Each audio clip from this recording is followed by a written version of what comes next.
There's some days where I rewrite the lyrics, you know, like we're all like making up silly things and saying stuff. But no, you know, the music that I end up writing, I never know when it's going to come. And it usually comes from something emotional, you know, whether it's happy or sad. There's usually some emotion that's so strong that I feel this kind of like, I need to get my guitar right now. And I go and I get my guitar and I'll sit there and I'll just play around. And sometimes something comes and sometimes nothing comes. But when I get that feeling, usually I can write, you know, and it's a question of, is the song going to take a few months to write, or is it going to be a song that I write in 5 minutes? It's more than just your output, more than a bike. When you hear your shout out, you know it's all right. Put on your magic pants and let's go. We're cruising into the power zone. Clip in, set yourself free. Come on and take a ride with me. You know what you need to know and what's it all about. Everything you need, it's on the clip out.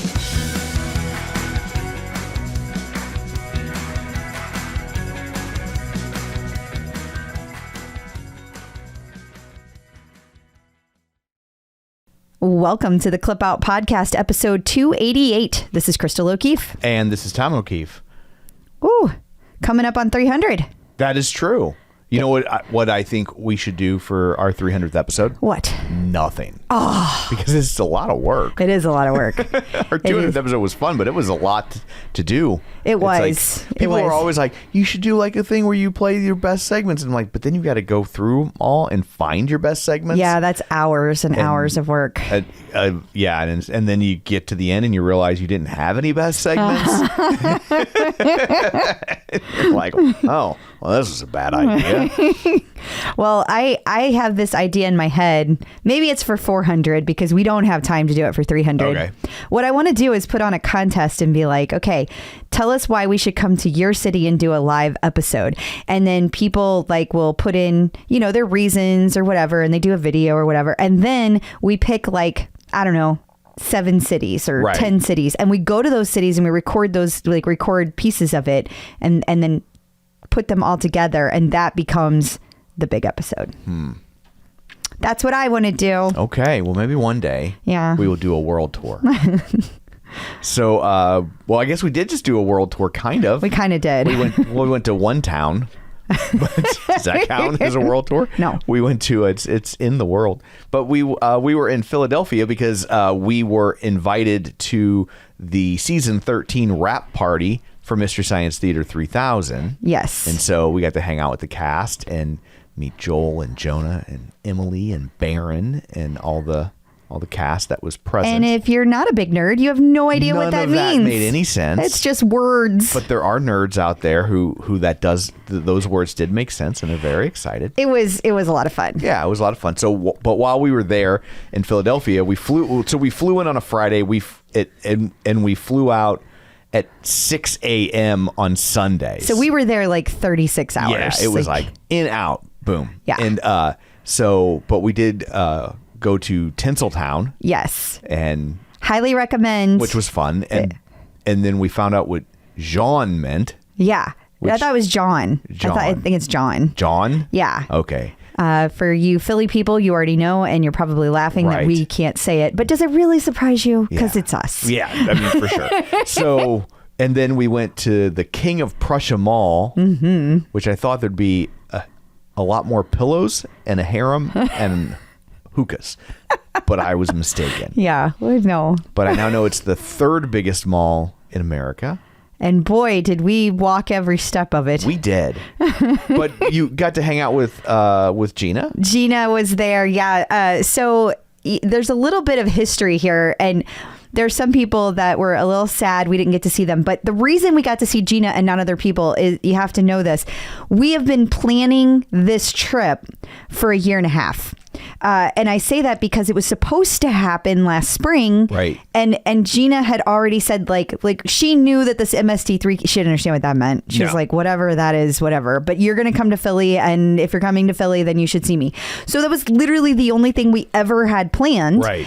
And then it kept getting pushed back because of COVID. We couldn't steal that from the poor girl. No, it was all about me. Her dreams. We couldn't steal that from me because Gina and I, we talk all the time, and I hadn't gotten to see her since 2018. Yeah. That's crazy. It's just crazy. I can't believe it's been that long. But we picked up right where we left off. And she walked around the mall with us. Yes. So we went, there was a thing in the mall where it was like... It was called Holiday House. Holiday House. And Yes. you walk through little displays, and it could not have been lamer. But it was, we still had a lot of fun. We had so much fun. Like, if it would have just been by ourselves, I don't think we would have had this much fun.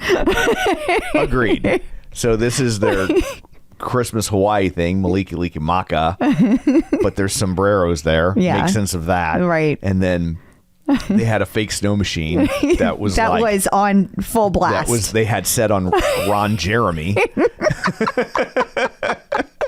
And this is the best picture of all, because whenever we had the snow machine, at one point we were so covered in it you couldn't even make out who we were. Yeah. Like, it was insane. And then they had a Harry Potter room, and so because that's Christmas now apparently. Yeah. So I don't even understand. This look on your face though.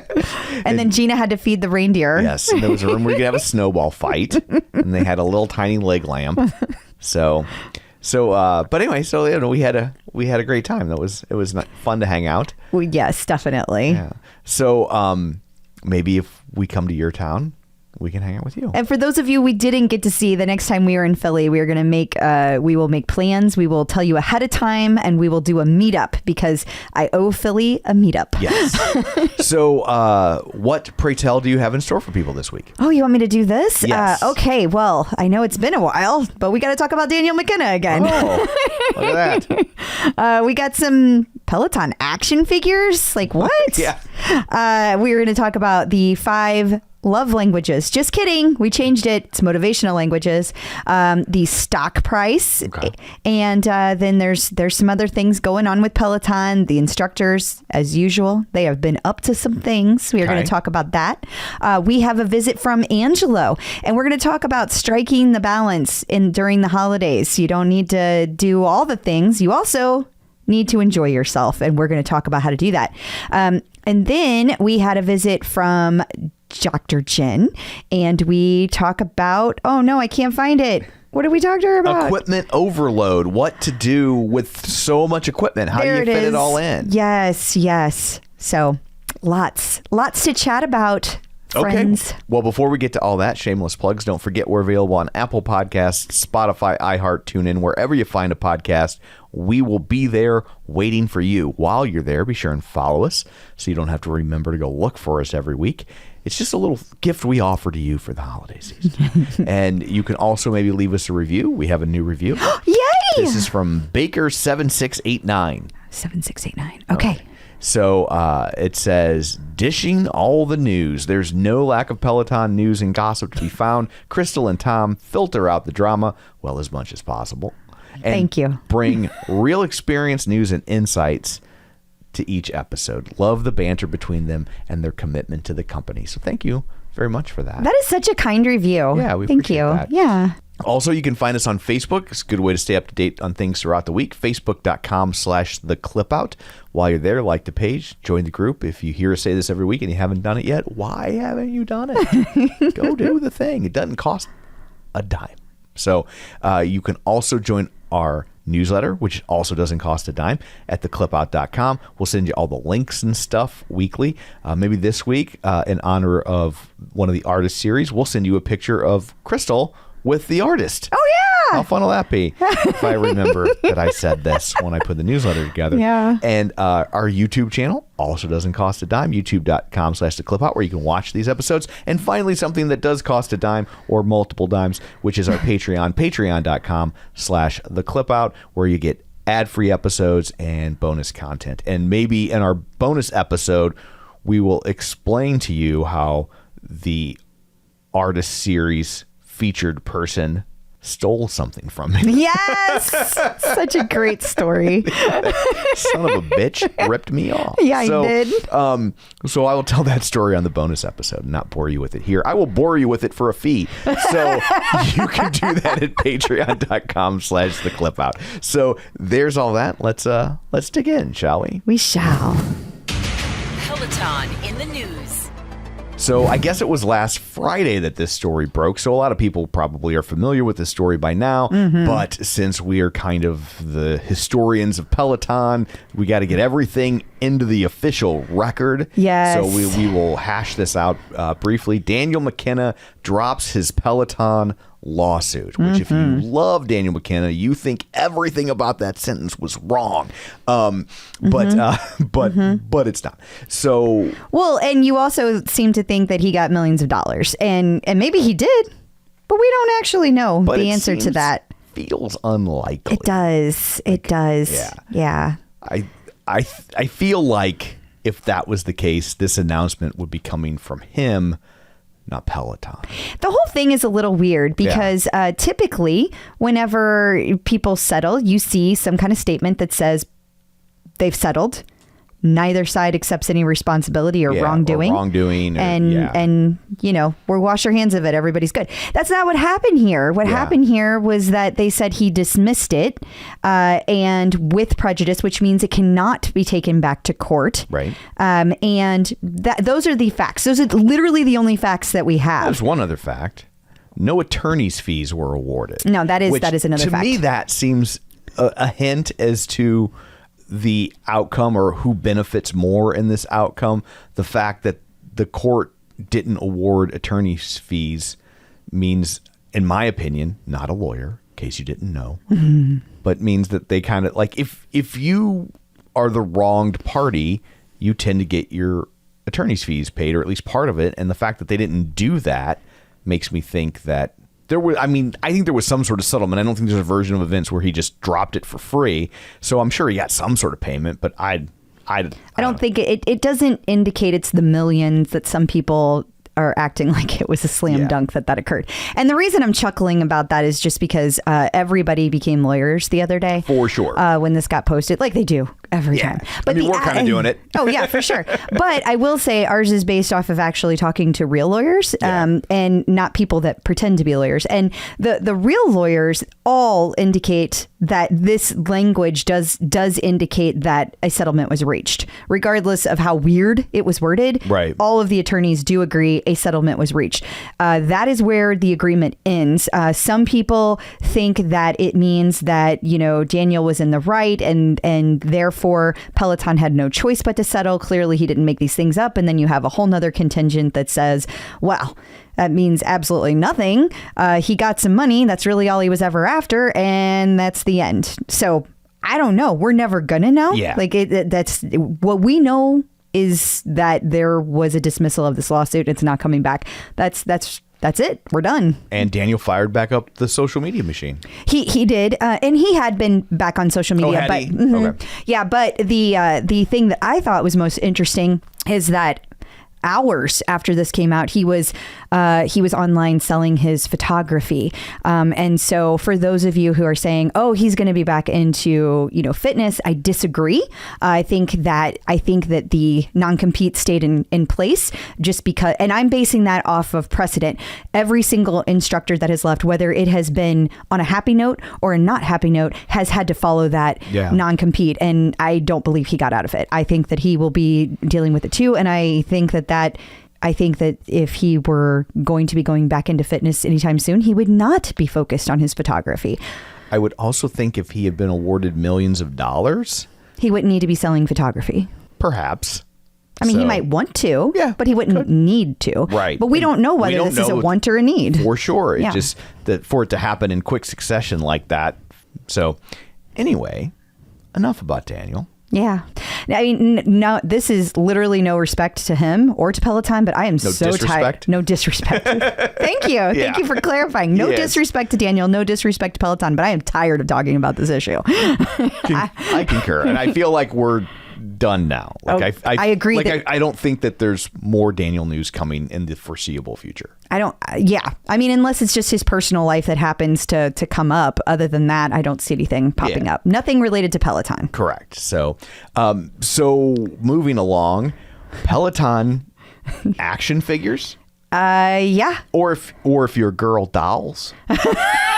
I say that because the word action figure was created, I believe, for the Star Wars, because they were making the little toys, and the toy companies were like, but boys won't buy dolls, and they decided to call them action figures because boys will buy action figures because dolls are for girls. Yeah. Well, on them. But whatever you want to call them, Peloton calls them minis. Yeah. So think of it like a mini me, because we are going to have mini instructors. And what I'm specifically meaning by that, Peloton is releasing a one-of-a-kind true to life instructor mini for each instructor. So you will have a mini instructor, but you won't have many of them. Make sense of that. Yeah. Okay. Here's the deal. This drops on December 8th. So the 8th day of the holiday, Peloton is gifting to us the ability to buy these doppelgangers. So it will already have happened by the time you hear this. Correct. And they'll probably, if they go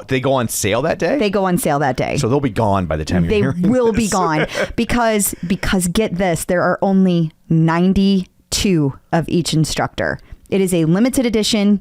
That's it. And the best part is you can buy them for 92 cents. Here's the deal.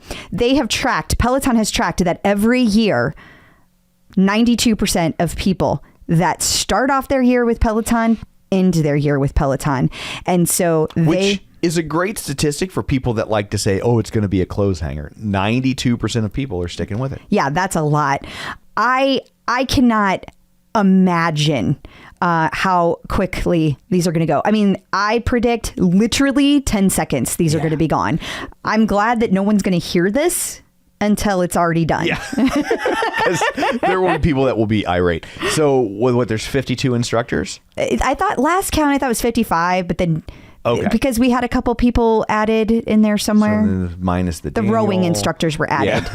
Yeah, minus Daniel. So, but at 52, if there's 52 instructors times 92 units, that's 4,784 items. And there's only 3 million Peloton members to split that up. So, yeah, it's basically going to be a lottery. And I better not see these on eBay. If you get them, you freaking keep them. You will see these on eBay in a heartbeat. It's ridiculous. They're like NFTs, but if they actually had a physical existence, I don't know what you would call that. I think you would just call that commerce. But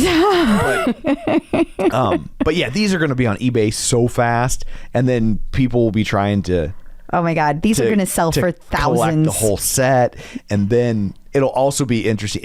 Here's the other thing. It'll be very telling as to, it'll be a very tangible metric about popularity of instructors. Oof. Because you're going to see Arzon selling for one price. Allie. And you're going to see, Ash Pryor, no disrespect to her, but she's brand new. Yeah, right? or even the new the male rowing instructor that's brand new, Alex Kakowski, or however you say his name. Sure.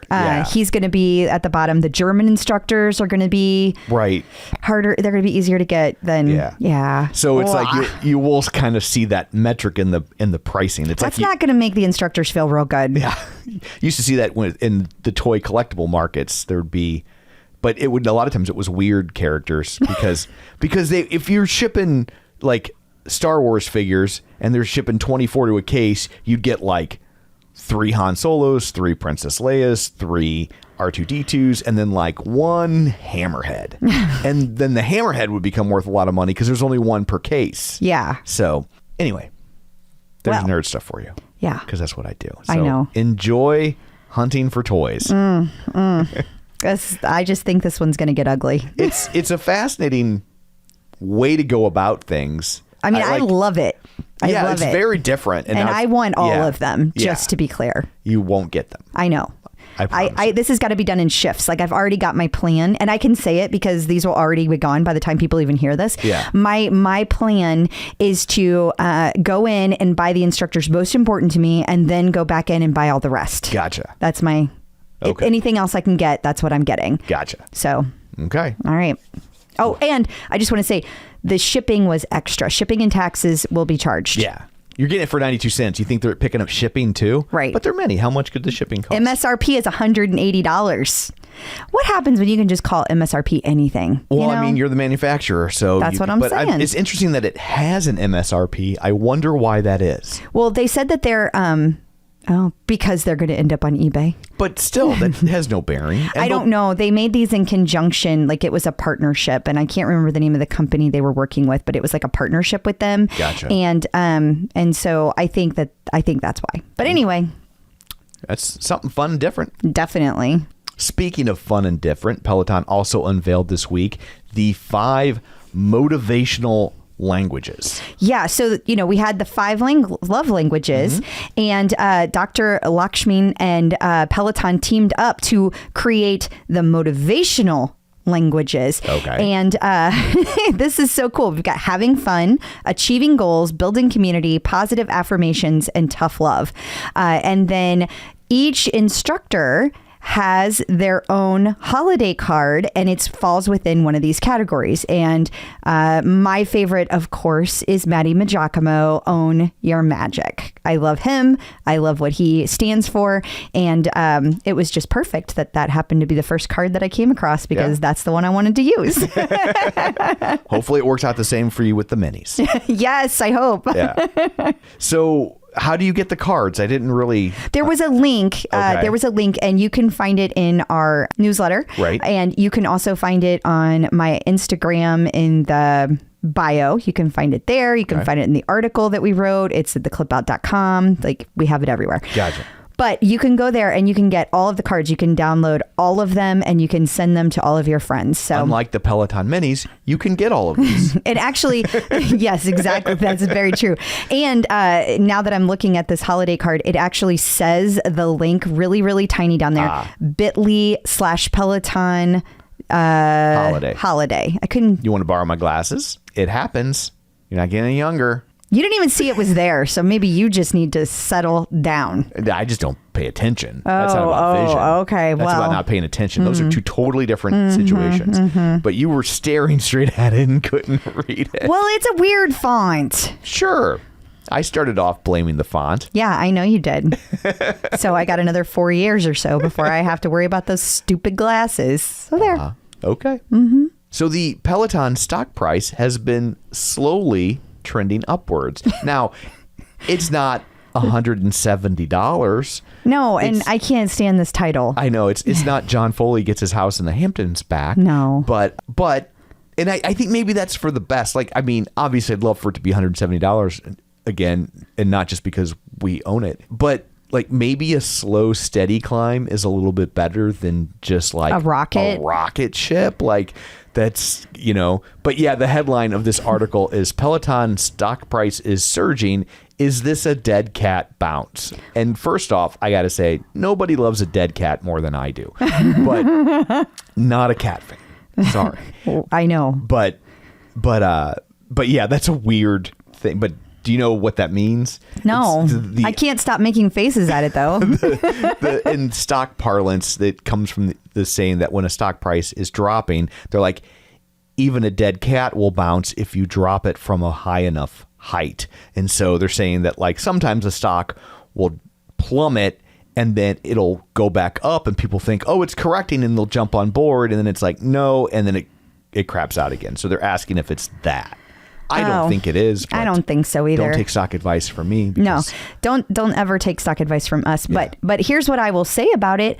Peloton's doing all the things. Yeah. And they're being very, very focused. Yeah. Like, I did not start off a Barry fan. Yeah. I am coming around on the dude, though. I really am. Like, he is laser focused. He's like, whatever, people, I'm doing my thing over here. They're doing the fundamentals, and the fundamentals aren't sexy. Right.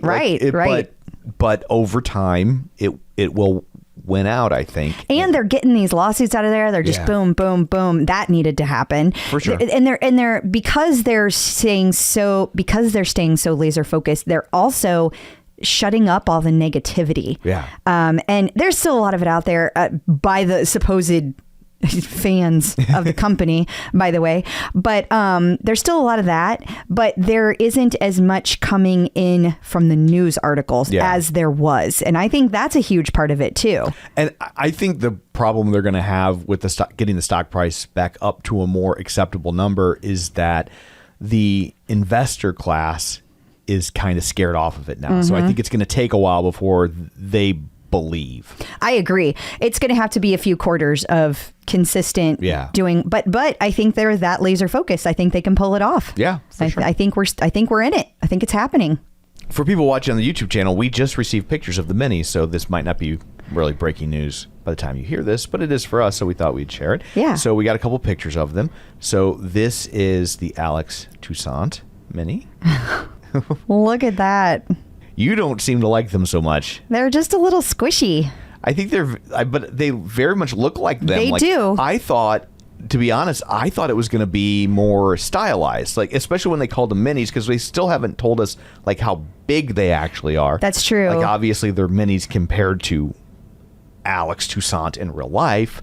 All we know is that it said true to life, so I wasn't sure what exactly that meant. Look very much like the sort of toys that McFarlane makes. The Todd McFarlane toy lines are very hyper realistic, and these are hyper realistic. I thought in my head I was envisioning almost something more like little Lego minifigures, like it was going to be more stylized. I was thinking of those little pops. You know what I'm talking about? Those little squish. Oh, like Funko Pops. That's the ones. Yeah, I hate those. I know you do, but that's what I was picturing. Yeah, I hate those Funko Pops so much. And the other thing I had in my head was those little tiny squishies that Sydney has, those little baby ones. That's the other thing that I was thinking of. Yeah, but these are interesting looking. Mm-hmm. So, but we now return you to the show already in progress. So, should we go back to the Daniel thing too while we're going back? Yeah, I know we said we were done, but we did forget to mention when talking about that his classes after the lawsuit being dropped was announced, all of his classes were purged from the platform. Yeah. And we don't know if that was Peloton insisted on that or Daniel insisted on that. Right. We just know it was part of that could have whatever maybe agreement. Even been the one thing they both agreed on. Yeah, who knows? Peloton might have been like, we're done with you, dude. And he might have been like, you're not making another dollar off me. I don't want you to keep making money off me. Mm-hmm. Like, I could totally see that being the case. So for the people that are upset that his classes are gone, I get why you're upset. Absolutely. You like the guy and you want to keep taking the classes as long as you can. But it's not necessarily an FU from Peloton. That could very much be Daniel saying like, no, if I don't work there anymore, you take my shit down. Yeah, it absolutely could. I could totally see that being the case. So. Yeah. And while we're speaking of class purges, we should also mention that it looks like Kanye's pretty much officially removed completely from the library, which good. Yeah. Yeah. It's time. It is. If there's still any part of you that thinks that guy's worth listening to, like you can stop listening to us too. Yeah. But I think that what I find interesting about that was I think they just didn't want to delete the classes because it was going to gut a few people's specific instructors. Like it was going to hit some harder than others. Yeah. And I think they were trying to not make that happen. But at some point, I think after what he did this last week, which we won't rehash it here, but after not that what he did previously wasn't bad enough, but that was next level dumb. Mm-hmm. And so I just think there was nothing left they could do. They also got rid of some other classes, and it seems to happen about once a year, and everybody acts like it's never happened before, and it always happens, and it's just they're constantly purging classes. They just do it at a rate you don't typically notice. That's all. It's like they purge classes like Disney World paints. Like they're always they're always painting the park. They start at the front and they paint to the back. When they're done, they go back to the front and they start over again. Yeah, that's not hyperbole. That's fact. That's what Peloton does with classes. So just deal. Yeah. And speaking of purging, they also got rid of a few stores last week. Oh, yeah. There were 16 stores that closed across U.S. and Canada. We knew it was going to happen. Yeah. Doesn't make it any easier on the people that it happened to. For sure. Our heart goes out to all those store employees that lost their job.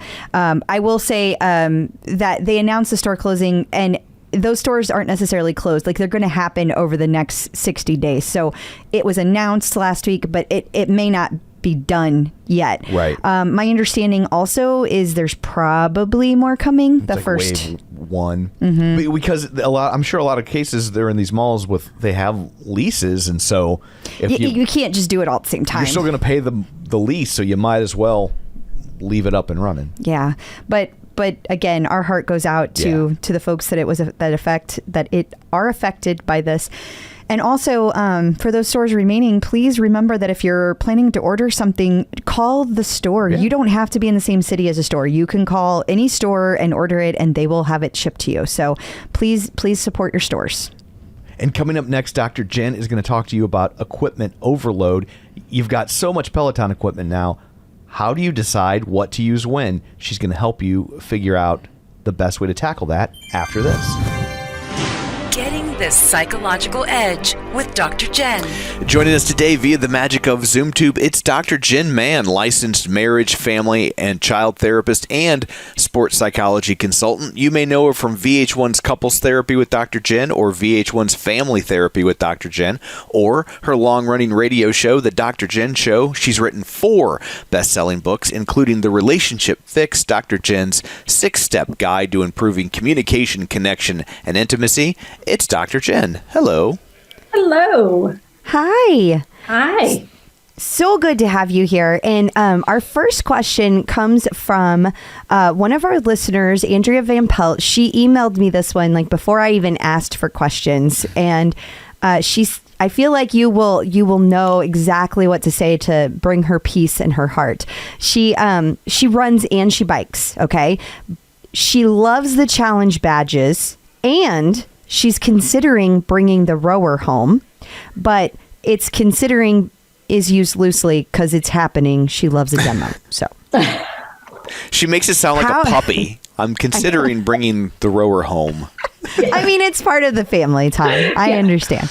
And then she says, how do you feed the need to get the challenge badges yet incorporate multiple pieces of equipment? Well, look, first of all, I tend to really focus on the process over the outcome. And that it's really important that she create a workout program in the big picture on a week-to-week basis that is balanced, that makes her feel good, that she looks forward to, that is enjoyable. And I think that probably when she brings the rower home, it's the new puppy. Like she's going to want to play with it more. Like I imagine that will be something that she may want to focus on. And also, you're getting great upper body workout. And actually, Robin Ross sent me a great article all about how rowers are great when it comes to preventing osteoporosis. I don't know if you've seen this article. Yes. So, she may want to kind of focus a little bit on the rower and maybe get some challenge badges with the rower instead of focusing on the bike and the tread. But I think that it always comes down to balance, whether it is balance in the workout or balance when it comes to challenge badges or completing programs or, anything with your workout, that it really is about finding peace, not overdoing it, and doing what's right for your body in that particular moment in your life.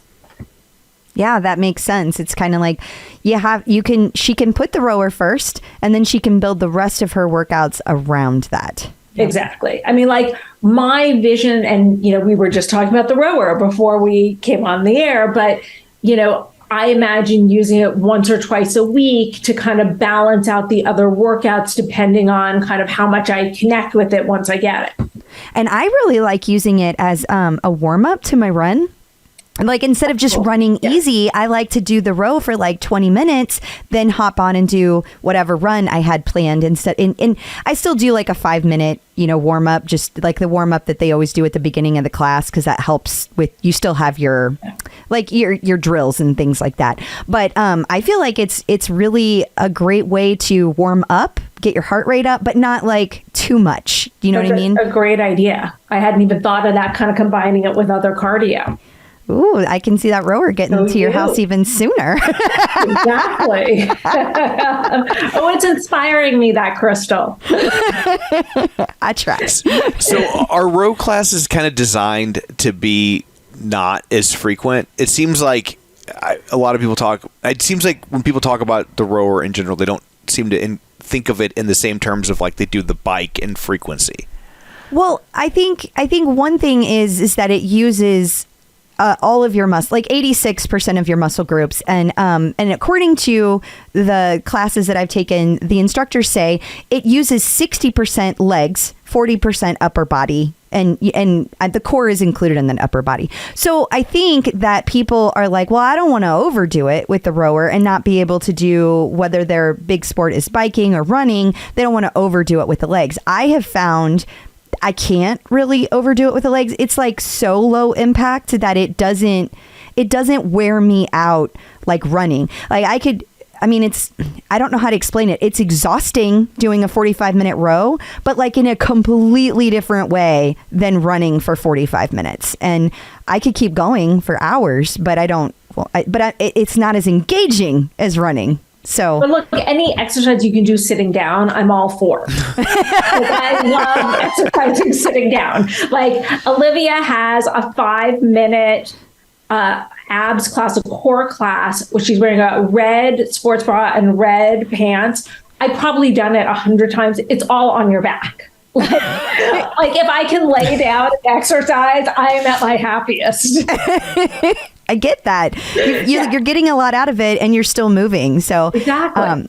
I think that people are also scared of doing a 45-minute row class because it does incorporate all your muscles. And I think that the unknown is always scary. I remember when I first joined Peloton, and Stephen Little was a coach that I took a lot then, and people would be scared to do the endurance stuff that he put out there, and they would be scared to do a 60-minute class, scared to do a 90-minute class, and then it became no big deal, and then they kind of took them all away. So now we're kind of back at the beginning where you got 20 minutes, 45. I also think that 45 minutes is a big emotional commitment. Like regardless of like putting aside, physically, can I do 45 minutes? Like I know that like once a week I do a 45-minute boot camp, and I end up sometimes moving, like I run on Tuesdays, Thursdays, and Saturdays. And like I do my boot camp on like either Tuesday or Thursday. And I find myself kind of moving it around because on the other day, like I do, some, I think right now I do a 20-minute full body, 30-minute run, and like a 5-minute like stretch or core or something like that. And I find that even though I'm sometimes on the other day, I'm actually working out for more minutes, the block of 45 minutes mentally, I have to really kind of get myself psyched up for it. I have to really prepare for it. Yeah, that makes sense too. Yeah, once again, we come at it from two different angles. Exactly. Well, thank you so much for all of that. Until next time, where can people find you? You can find me on social media at Dr. Jen Mann, 2 N's on Jen, 2 N's on Man, on Instagram, Twitter, Facebook, not as much, but I'm there. Snapchat, all of it. And I also post my workouts on Insta stories every day. Awesome. Thank you. Instructors in the news.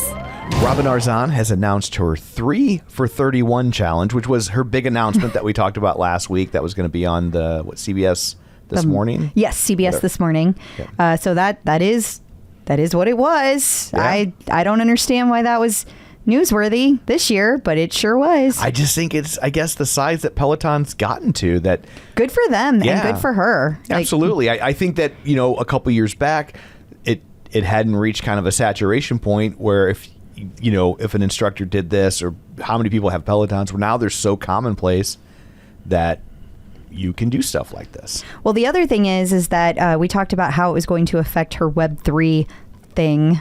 And she said that basically if you put on social that you're doing the 3 for 31 and you tag the appropriate tags every single day, the entire month of December, then you get entered to be one of the first people that are actually part of her Swagger Society. Okay. So you get to move to the front of the line. How about that? Mm-hmm. Toonday won an award. Yeah, pretty cool award. Yeah, Creative Person of the Year from the African Diaspora Awards, which is really cool for her book. It is. Yeah, very neat. Yeah. I had to look up what diaspora meant. What does it mean? people who are not in their homeland. Oh. So you're like, oh, that makes sense now. It does make sense. Yeah. So, well, congratulations to her. That's really cool. It is. Christine Diercole has an event coming up in Switzerland. Yeah, it's going to be in July. We're making sure you hear about it now because it's in Switzerland. Yes. And you're going to need some time to sign up and pay for it because it's in Switzerland. And it's 5,000 whatever Switzerland dollars are per person. Oh, is it? I didn't even read that part. I found the website that's selling it, and it was 5,000. I don't know if it was pounds or if it's Swiss francs or how that works. I don't know what the little emblems mean. Yeah. Because I am American and pay no attention to other cultures because that's how we roll.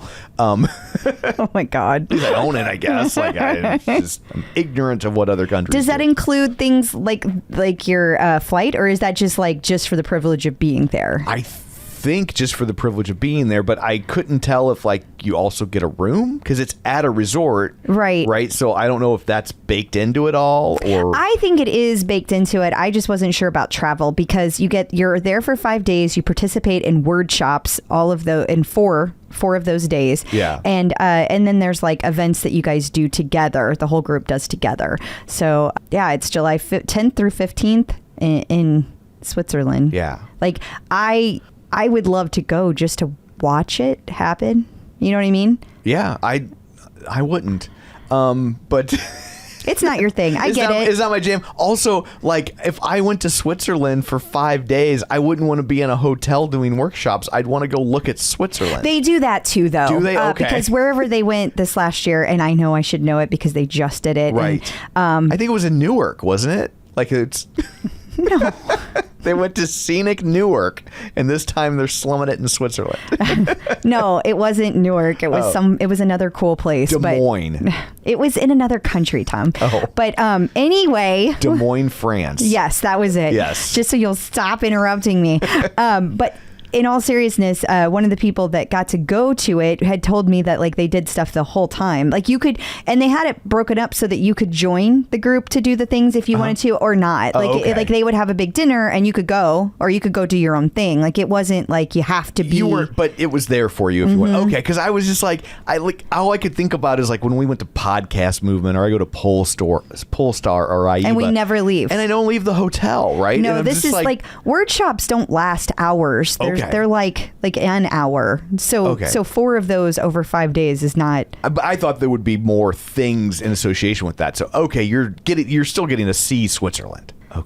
Yes. Okay. I think just so we can educate the listeners, they should invite us to attend this so we can explain it to people better. Yeah, well, I'll just Christine, I'm sure you're listening. Right. So, There's why I need to participate in a word shop. I just said more better. Yeah, so I need the help. That's not the word shopping that she does. Oh. At all. It's self-talk and learning about that self-talk and how to self-talk in a way that is more better. There you go. Okay. Yeah, that's right. I will be doing my own retreat in Newark. I hope you'll join me. It's at a hotel. It's at the Days Inn, and it's called More Better. Okay. That's, yeah. Join me, won't you? $20 a person. Yes, and it's worth at least half that. Marcel Dinkins has debuted her new IG Live series, We Take the Hill. Yes, and her first guest was Kristen McGee. So they talked all about their why and how to do the hard things and how each of them show up. Definitely worth watching. So if you haven't had a chance to check it out, I suggest that you do. Leanne Hainsby had an emotional post. She did. We had talked a while back that there was going to be a fundraiser memorial called Dance with Danny on December 4th, and that was to celebrate Leanne's friend that passed away a few months ago. It's been a while now. Yeah, it's been a bit, yeah. And Leanne posted kind of a follow-up talking about how the event was, that it was very difficult to do the event, but also healing in its own way. And I thought it was really nice that she was able to post about that and share with people. Yeah. It is difficult to be transparent with feelings of this magnitude. For sure. And I have a lot of respect for her for doing that in such a gracious manner. Yeah. So I hope that she can continue to heal. So the final episode of this season of LOL Cody happened with Bowen Yang as the guest, as we knew, but then Mariah Carey, surprise, not unlike All I Want for Christmas Is You, popped up unexpectedly. Yes. And I think a lot of us kind of thought that this might happen, but it was nice to see. The problem they're having now is that after Lizzo and then Babyface, people are anticipating these sorts of things and expecting it to happen. Yeah, and they're being really rude about it. God, I wish people could just shut up. Like, I'm so tired of all the negativity. So here's something positive that God, tell me that I haven't heard anybody acknowledge. What? It didn't crash their system. That's true, Tom. Like Babyface crashed their system, Lizzo crashed their system. So how about a hat tip for Mariah Carey not crashing their system? So either nobody gives a fuck about Mariah Carey. We know that's not true. And we know that's not true. Or they fixed it. They're fixing things. Yeah. Right? No, that's a really good point. Yeah. And I will also say people were a little annoyed she didn't sing, but she did do a little dance. So that's good. I'm sure that's how she looked. Was that the dance? Yeah, what that you're was doing the right now? dance. That was the Mariah Carey dance? Yeah. Careful, she'll sue you. That's bad. Trust me, hers looked nothing like mine. Well, you have one thing in common with her. What's that? All I Want for Christmas Is You. Aw. Wait, you want Mariah Carey?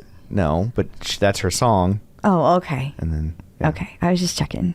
And speaking of Mariah Carey, Cody then went on to catch her show at Lincoln Center. Is that what this is? I thought this was some other thing.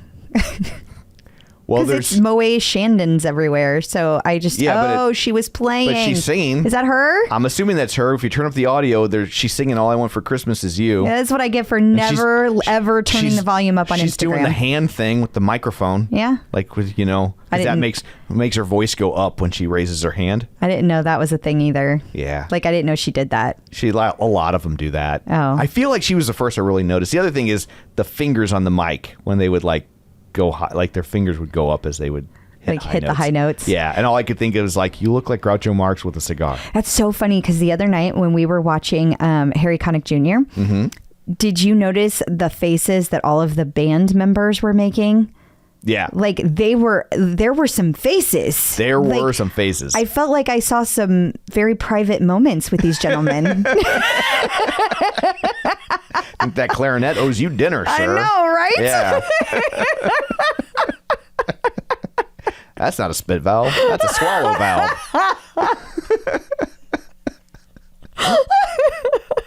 But by the way, if Harry Connick Jr. is coming to your town, go see it. We went and saw the Christmas show, and it was perfect. It was the perfect because we went and saw Michael McDonald's Christmas show. Don't do that. If you get a chance to do that, don't. And I love the Yacht Rock and the Doobie Brothers and that kind of stuff. And that show was trash. It was an hour long. It started at 8. It ended at 9. There was no opening act, and he sang 2 songs we knew the whole night, and it was all Christmas songs, except it was all Christmas songs you've never heard except for one, and then he sang one Doobie Brothers song, and that was it, and they were done. And I was just like, what the holy hell is happening here? We were just like, what just happened? And we're Michael McDonald's hometown. Yeah. He's from here. And that was but the Harry Connick Jr. show was amazing. It was the perfect selection of Christmas songs. It wasn't all Christmas songs, but it was mostly Christmas songs. It was Christmas songs that for the most part you would know. Mm-hmm. And it was even the ones you didn't know were fun. Or ones he wrote that he's had on his album. So you're going to see his show. That's okay. Yeah. I'll allow that. Harry, you're allowed. So I'm sure Harry's really, really grateful. He's very invested in my opinion. Yeah. So, but anyway, go see Harry Connick Jr. Yeah. Go see Mariah if you can too. But sure. I'm pretty sure that was only for a select few. You had to be in the it club to get in there. It seems very branded. It does. Yeah. Yeah. And there's only 8 rows there. Yeah. So Yeah, that's a whole different world those instructors live in now. And speaking of the holidays, you're probably trying to figure out how to stay focused on your fitness goals. You want to strike a balance? Angelo's going to help you with how to navigate all the wonderful food at the holiday parties coming up right after this. Clip out. Joining us today via the magic of ZoomTube from MetPro, it's Angelo here to answer all of your fitness and nutrition questions. Hello.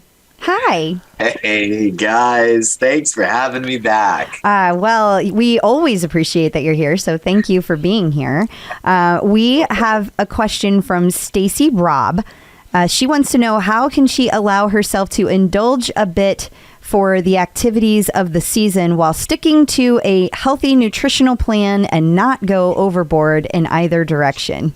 Well, Stacy, I'll tell you the trick to that. The trick is indulge a bit, but don't go overboard while sticking to.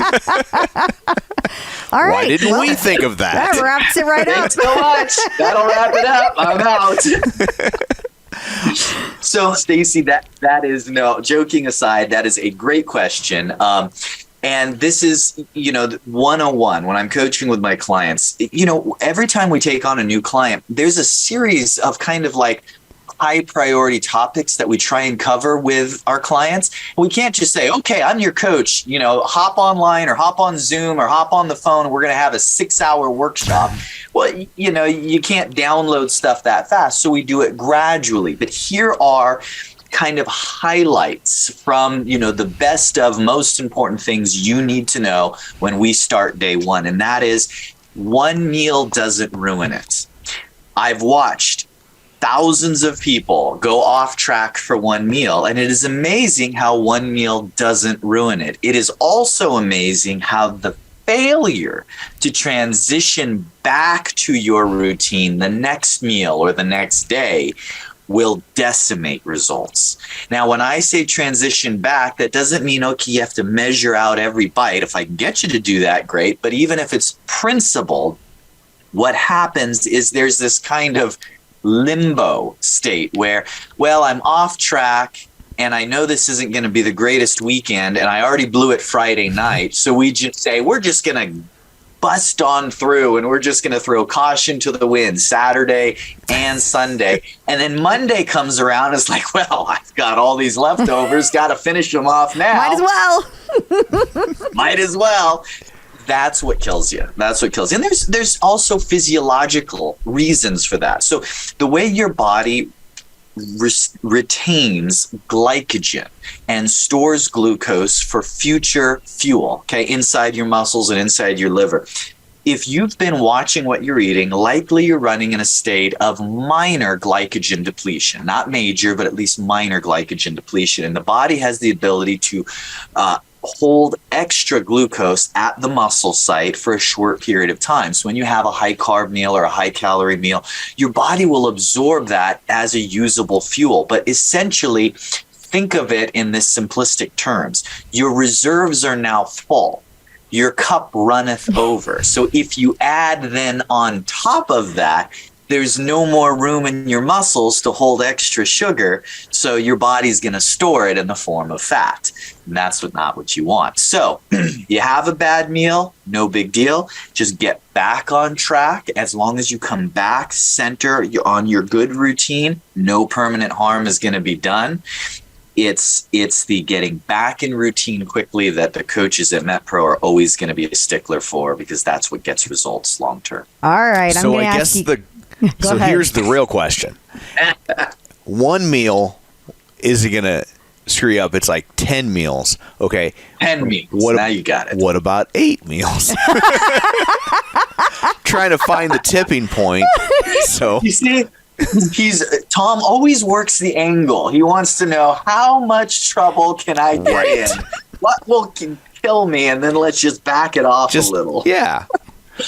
Seinfeld's old shtick. Yeah. And it is cliche and it's, haiku, and we're always saying it, but it is really about routine more than diet. And it is, and all of that stuff is relevant. But it's not what happens Saturday night, special occasions, busy seasons. It's what happens 2:00 in the middle of the afternoon on Tuesday. If you don't have something special going on. I once had a conversation with a client where he's like, I don't know if I can do this, Angelo, because here I have on the 22nd, I have this going on. And then on the 26th, I have this going on. I'm like, great. I want you to get out a calendar and circle all the meals where you're going to completely blow it. And he goes, okay, well, here. I said, now add 5 more to that. And if you can stick to that, you are going to have the best diet month you've ever had in your life. That is so true. The reality, it's not this one-off here or there. It's the 45 meals and snacks you're going to have in between Monday and the weekend. Can we get 85% of those to be dialed in? When nothing special is going on, can you say, hey, I have a goal, I have a purpose, I want to nourish my body? Can you stick to a healthy vitality protocol where you're actually eating in a way that's going to promote the specific goal, whether that's performance or weight loss or PRs, whatever it is?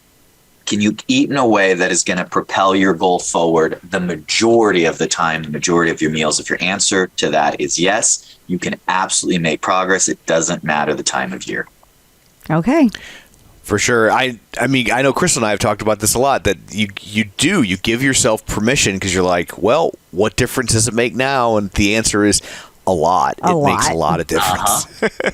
And it's also interesting how it's shifted for both Tom and I mindset wise, because we've been doing this for a long time now. And it's interesting because I know we still have our things where we go off, like recently when we went out of town for Thanksgiving, we still did not. And honestly, we had the best intentions, like really, but there were things that happened to us. Like we ended up in a food desert. Did not expect that. Did not see that coming. and it forced us to miss lunch and dinner. Yeah. And then when we finally sat down to eat at 9:00 at night, it wasn't pretty. Ate all the food. It was not pretty. It was not pretty. Sure. But the interesting thing is the next day we didn't go crazy. When in the past we would have. In the past we would have just been like, whatever. It's all, just forget it. Right. Forget it all. And we didn't. And I'm not saying because we indulged some every single day, but it was not just a free for all like it was on the cruise. Like the cruise incident. We won't talk about it. Yeah. Calories don't count at sea. It's international waters. Everybody. That's right. Everybody knows that. Yeah, that's. I mean, I shouldn't have to tell a fitness expert that. Exactly. Of course, you know all everybody this. knows that in international waters. Right. Mm. It all comes back to, using the nautical term, anchoring to a solid routine. If you have a good routine in place, it's not a big deal. Yes, there's tricks of the trade, and that's what we do with our clients. We help them with tricks of the trade because there's a lot of people who can indulge, can have a cheat meal, let's call it, and know how to determine what's the good, the bad, the ugly, and simply stay out of the ugly and go with the good and the bad, and we're going to be all right. But most people don't know what those things really are. There's good, bad, and ugly when it comes to dessert, when it comes to entrees, when it comes to beverages and alcohol, so those are all the little nuances that, of course, we love helping people discern, and that just tips the scales, no pun intended, in your favor when you have all those pieces working together. But the big overarching theme is going to be less about what happens on Saturday night with your family and more about what happens Monday morning. Are you back in a routine? And I'll give you a little heads up for what you're actually battling.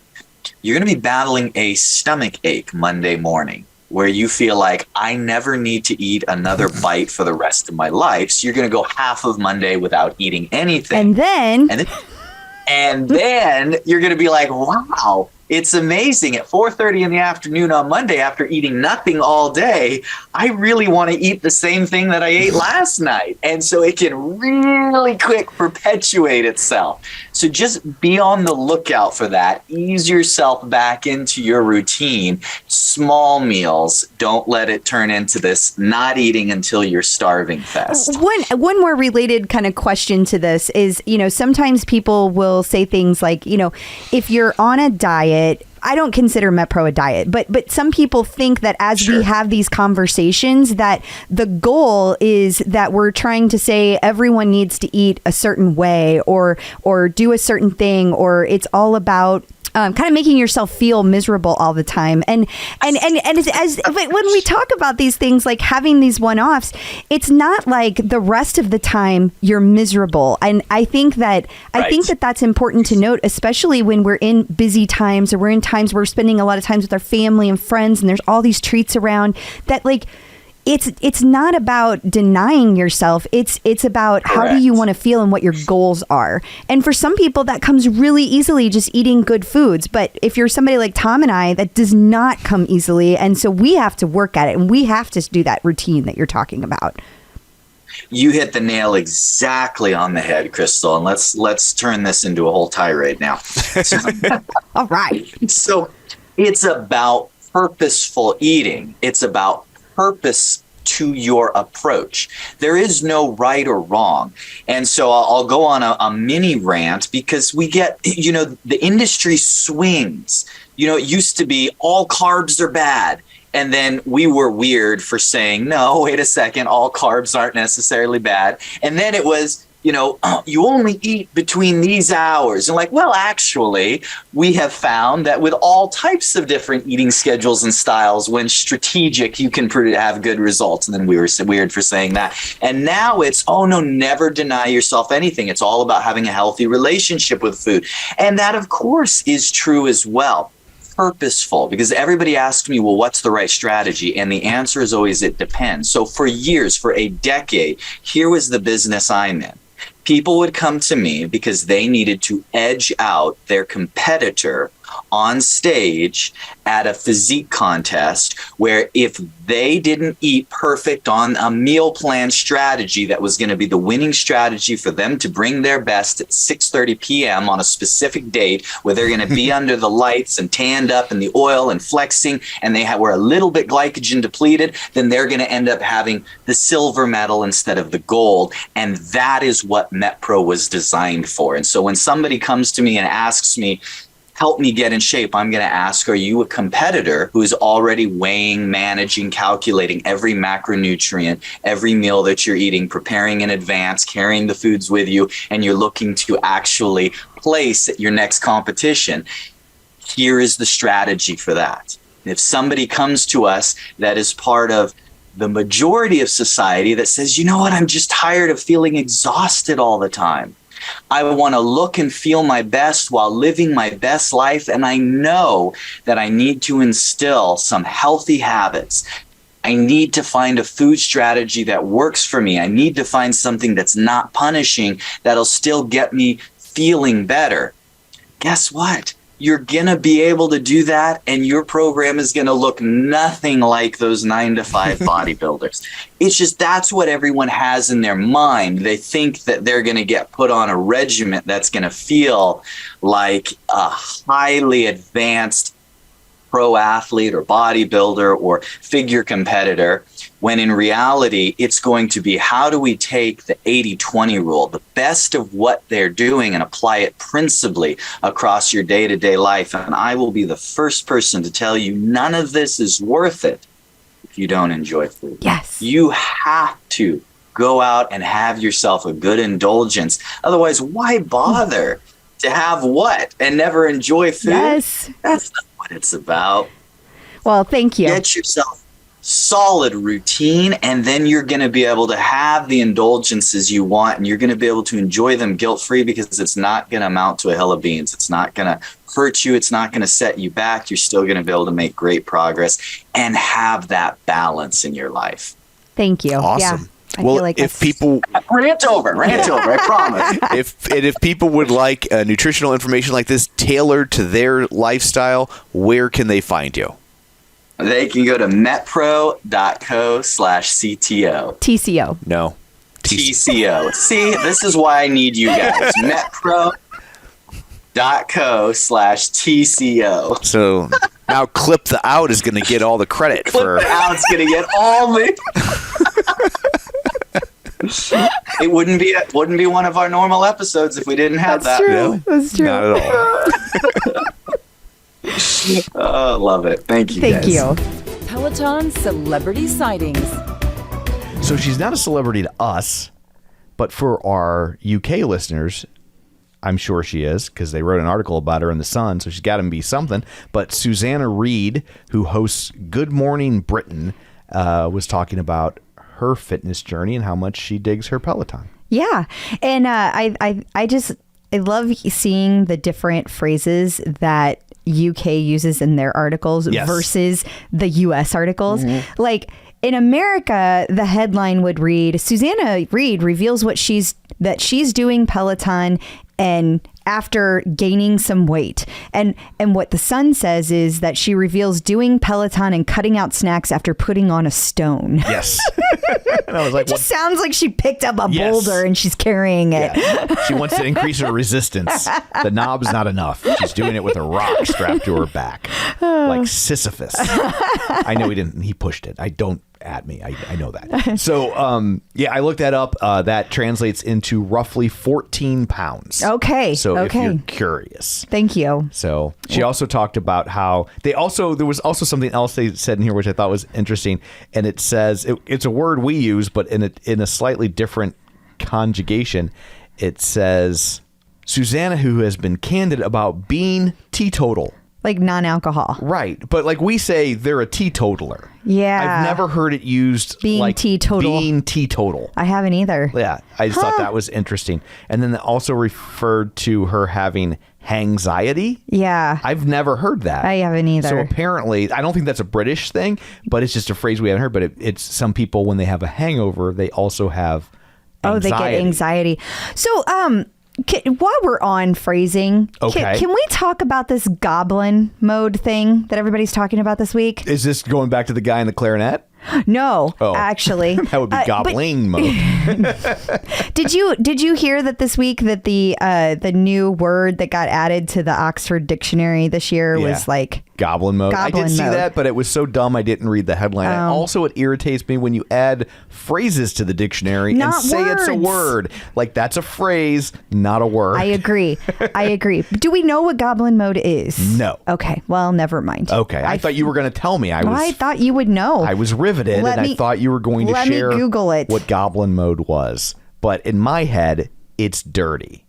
A type of behavior which is unapologetically self-indulgent, lazy, slovenly, or greedy, typically in a way that rejects social norms or expectation.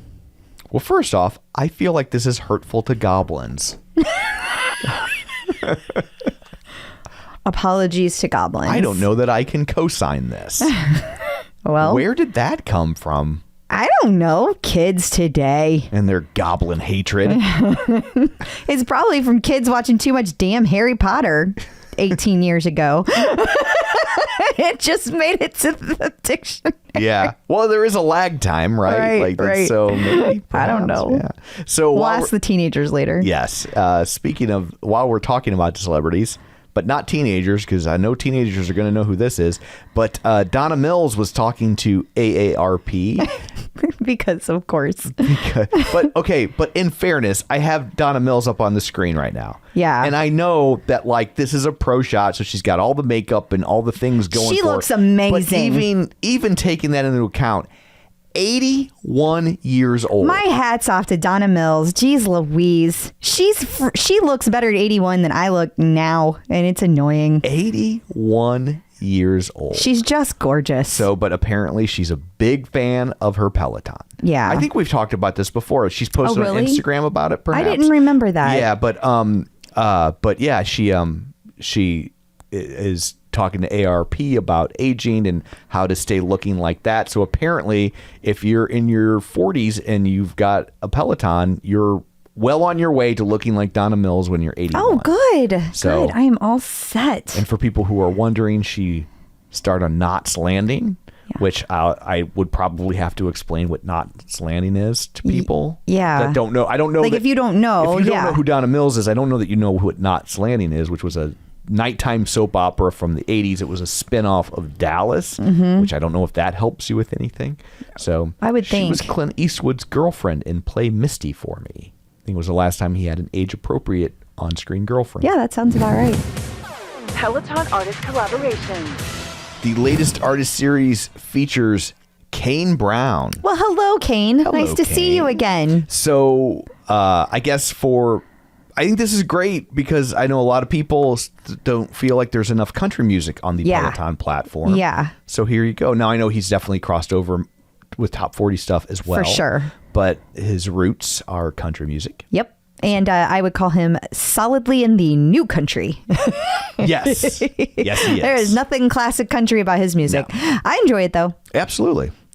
I'm not even a country guy, but he has songs I like.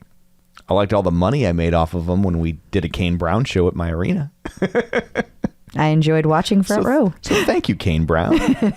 And for anyone listening, we bought those tickets. We did. We paid cash money for them. That's why when that lady wouldn't get out of my way, I had no problem telling her to freaking move it. Yes. Because we bought those tickets fair and square and she didn't. And also, since I said the name of the last artist collaboration, I'll let you say the name of this one. I got it. Sportfrenoid. Frenoid? Sure. Okay. Sportfriendoid. I think you're adding syllables. Sportfrunde? See? I got you to say it. I got you to say it. Stiller. Sportfrund Stiller. So I think they're related to Ben Stiller, right? No, actually. Jerry Stiller's bastard In children. German, they are a legendary German indie band, and the name of their band means Friends of Sport. In when you translate it from German to English, and so this was perfect for the new. What was happening with the soccer and the FAFSA? No. FIFA? Fisting? FIFA? What was it?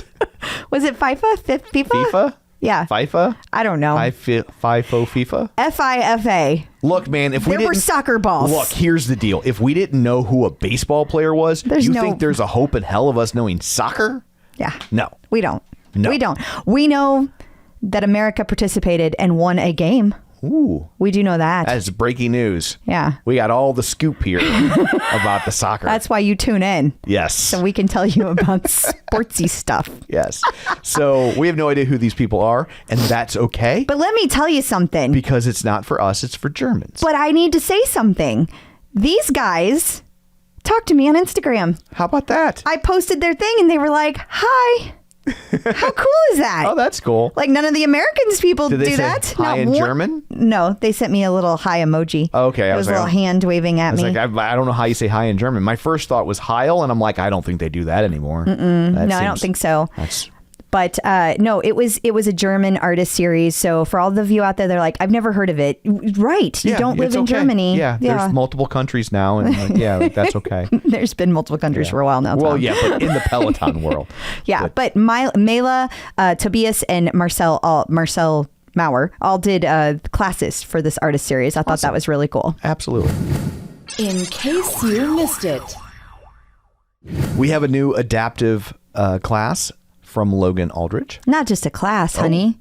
It's a program. Okay. And the cool part about this is they had a seating adaptive strength program, did I say that right? A seated adaptive strength program. Okay. And it was for a week and there were 11 different classes and now they're standing adaptive strength.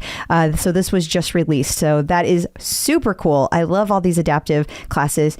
Can I just say on one more note about Logan, I was able for the first time to take one of his tread classes this week. Something stood out to me at the very beginning of his class. Mm-hmm. He described what he was wearing for people who could not see it. Okay. Yeah. And I really loved that. And I will also say, oh my God, this man has the best energy on a tread. Like always. It's not just on a tread. He does it all the time. And so if you haven't gotten a chance to take a class with Logan, you need to stop what you were doing and go do that now because he really is a joy to take a class with. That is all. Okay. We also have new lane break levels. Yeah, holiday mix. This one features Kylie Minogue, Kelly Clarkson, Michael Bublé, Dan and Shay, and more. I could say every single name on there. Thank you, DJ John Michael.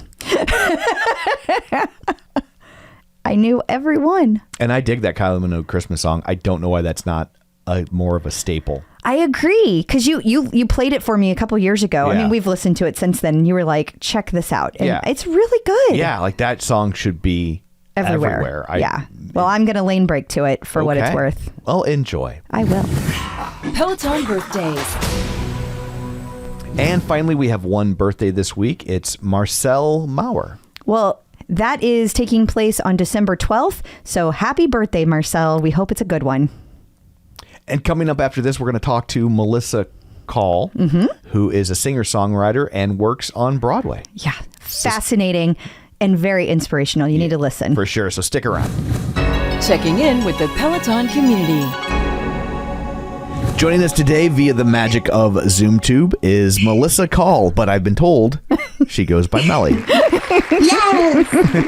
Hi. Hi. Thank you so much for being. We're very excited you are here.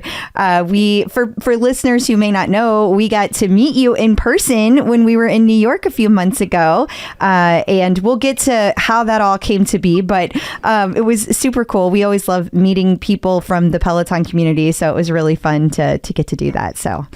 It was so cool to get to meet you guys because everyone's like a virtual friend. I know. Yeah. And I was like, oh my God, you're alive. Like you have you breathe. You're real. You have a physical existence. Because during the pandemic, that's really what got me through. And it's like all these hands, that I'm high-fiving, but to actually see someone in person, it was really lovely. It makes a huge difference. And I say it all the time, but I really feel like that is kind of the community of like that, those connections, being able to see people in real life. That's what keeps me coming back for more, to keep doing the podcast, to keep showing up like that. I love those. I love having those conversations and seeing people in real life. So, so it's very cool.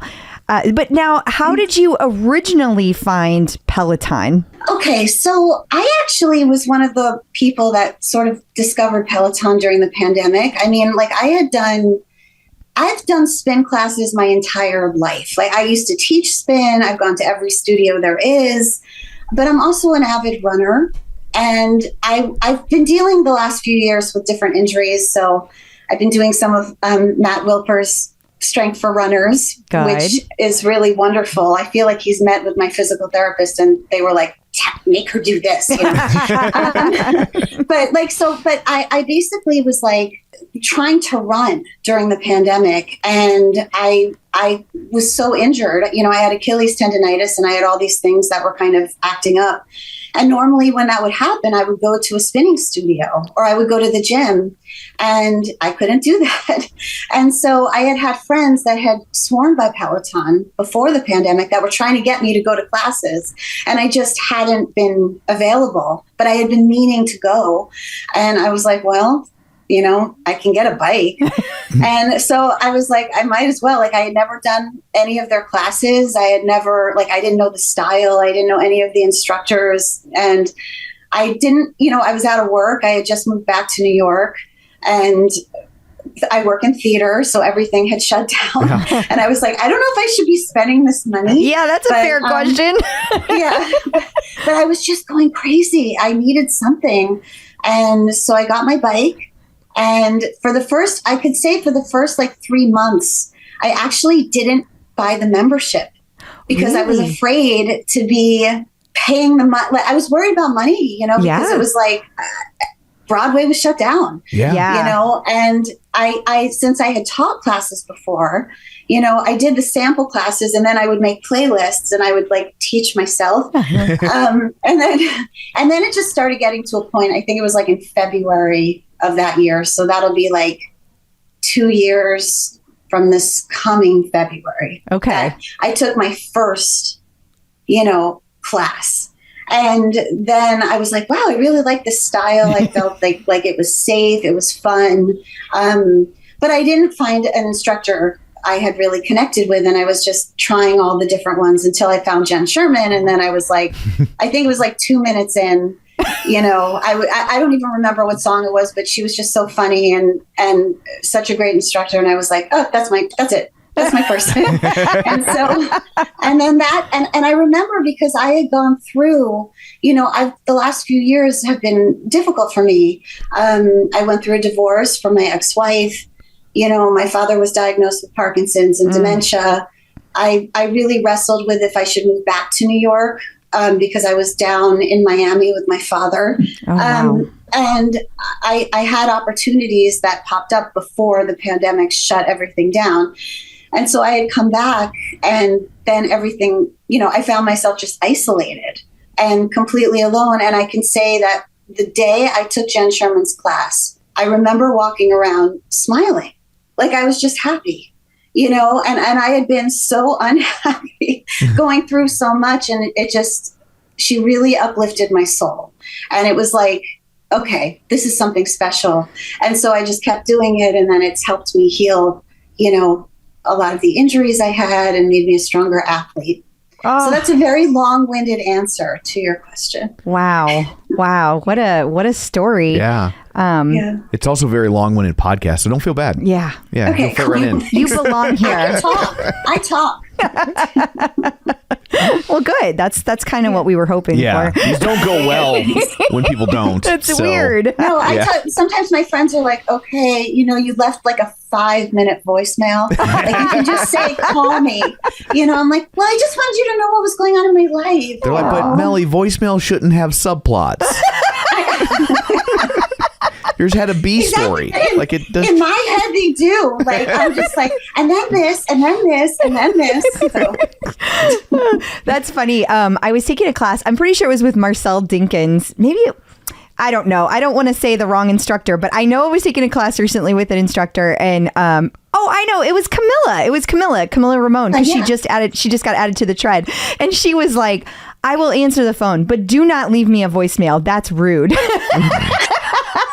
And she was like, don't even get me started on anything longer than a minute. Like, I'm just going to delete you. It's not going to happen. I would totally annoy her.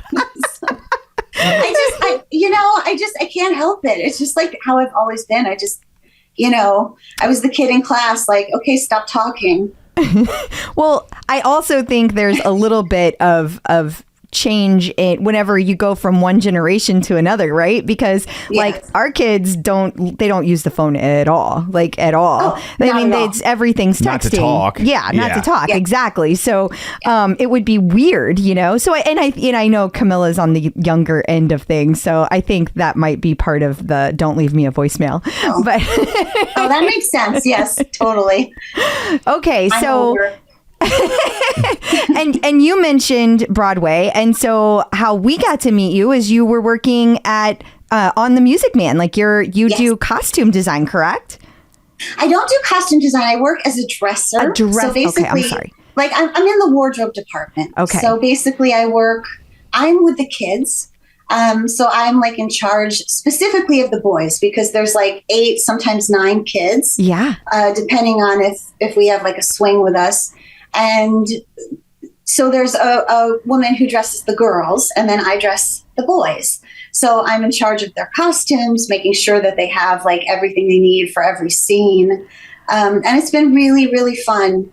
I don't have children of my own, but these kids have been like, they speak words that I don't understand. And they're teaching me that I'm like really old fashioned in certain like lingo and stuff I say. So they're making me cool.